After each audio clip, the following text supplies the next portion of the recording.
Dans cette vidéo, on va définir la constante d'Euler E. Si pi est la superstar de toutes les mathématiques, à raison ou à tort d'ailleurs, la superstar de l'analyse est la constante d'Euler E.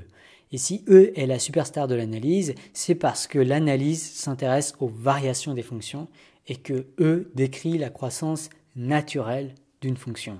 Alors, a priori, on a envie de dire que la croissance la plus naturelle est peut-être quelque chose qui, par exemple, va doubler à chaque pas de temps. C'est naturel de faire 1 fois 2. Imaginons que du coup on mette 1 franc suisse dans un compte en banque et que ça va doubler au bout d'un an, c'est-à-dire va avoir un taux d'intérêt de plus 100% en un an. Du coup, après un an, votre compte a doublé, vous avez maintenant 2 francs. Mais enfin, mathématicien, vous vous dites que c'est bizarre de doubler seulement au bout d'un an et que du coup, on pourrait par exemple préférer toucher les intérêts 2 fois par an, quelque chose comme ça. Donc au lieu d'avoir 100% d'intérêt au bout d'un an, pourquoi ne pas avoir plutôt un intérêt de 50% au bout de 6 mois, puis à nouveau 50% d'intérêt 6 mois plus tard. Cette fois, votre 1 franc sera multiplié par 1,5 au bout d'une demi-année, puis à nouveau par 1,5 au bout d'une demi-année supplémentaire.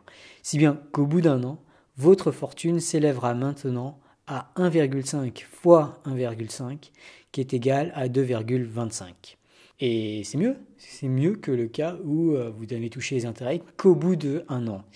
Et du coup, vous commencez à vous dire pourquoi, au lieu de 2 fois par an, pourquoi ne pas toucher les intérêts 12 fois par an, par exemple, tous les mois. Et du coup, ça correspondrait à une augmentation de plus 1/12 tous les mois.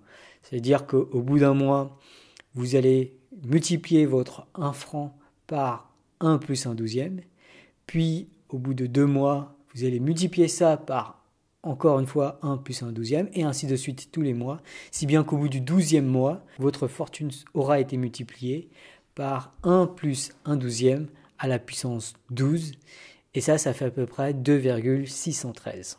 Mais pourquoi s'arrêter en si bon chemin? Plutôt qu'une fois par mois, pourquoi ne pas recevoir les intérêts tous les jours? Auquel cas, on aurait une fortune à la fin qui serait non plus 1 plus 1/12 puissance 12, mais 1 plus 1 365e, le tout à la puissance 365, ce qui fait à peu près 2,714. Et pourquoi pas continuer, et au lieu de recevoir tous les jours, toutes les heures par exemple, auquel cas on aurait quelque chose comme 1 plus 1 divisé par 8760 à la puissance 8760, ce qui correspondrait à peu près à 2,718. Et plus généralement, si on considère que l'année est divisée en n pas de temps, si on touche n fois les intérêts en un an, notre fortune au bout d'un an sera maintenant de 1 plus 1 sur n à la puissance n. Et là, enfin mathématicien, on a bien compris que cette quantité, elle augmentait quand n augmentait. Et on pourrait vouloir du coup prendre le cas limite où le temps n'avance plus de façon discrète mais de façon continue. Et ça correspond au cas où on prend n qui tend vers l'infini.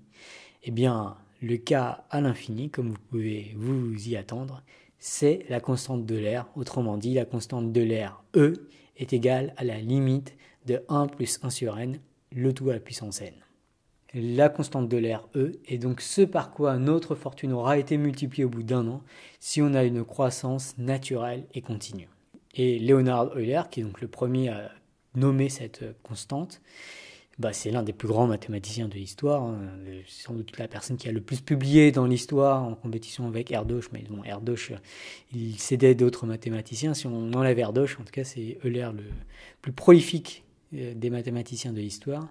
Et Euler adorait faire des calculs, du coup il s'amusait à calculer les premières décimales de ce nombre. On a E qui est à peu près égal à 2,718, 281, 8, 2, 8, 5 et ainsi de suite.